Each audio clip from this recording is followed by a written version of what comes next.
au Japon aux côtés de David qui une fois de plus vous montre le meilleur de l'actu et des tendances sur l'archipel. Une mise en bouche qui vous prépare à la suite du menu avec les dernières infos récoltées par la rédac. Tout ce qu'il faut savoir côté ciné, manga ou encore animé, c'est tout de suite dans les news.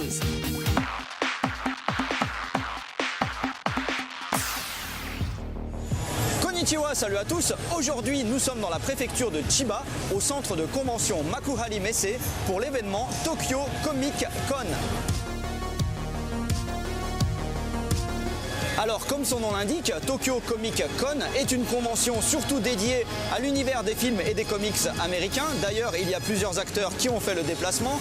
Mais bon, moi je ne suis pas trop dans le trip file d'attente, dédicace, tout ça. Donc, je vais surtout vous montrer l'intérieur du salon. Là, je suis dans une zone très intéressante consacrée au maquillage pour les films fantastiques. Il y a notamment plein de moulages qui ont été faits pour le film Monster, tiré du célèbre animé et manga. Et c'est chouette parce qu'on peut vraiment voir toutes ces têtes en latex de très très près. Bien sûr, tout n'est pas 100% américain ici et il y a notamment une grosse licence qui est mise en avant et ça tombe bien parce que je l'adore, c'est Resident Evil alias Biohazard en japonais.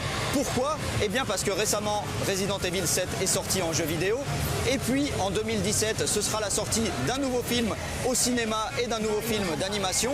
Donc il y a beaucoup de choses autour de l'univers de Resident Evil ici, notamment un concours de cosplay 100% Resident Evil où il y avait vraiment des cosplays monstrueux, c'était génial. Un des grands points communs entre les fans d'anime et de manga et les fans de comics américains, c'est le fait de collectionner les figurines. Et là, je suis sur un stand incroyable avec des figurines d'une qualité de dingue. On y retrouve toutes les grosses licences américaines, comme par exemple Transformers, les Tortues Ninja ou encore Batman, avec par exemple la désormais incontournable Harley Quinn. Tout cela est véritablement splendide. Par contre, c'est un cauchemar pour le portefeuille, puisque la plupart de ces figurines coûtent au minimum 1000 €. Et finalement, ma zone préférée, c'est un truc pour les anciens fans des années 80 comme moi. Regardez, d'un côté, il y a la vraie voiture de la série K2000. À l'intérieur, il y a même une petite télé qui passe des épisodes de la série sous-titrés en japonais. Et puis, à gauche, ma préférée, la seule, l'unique, la mythique DeLorean du film Retour vers le futur.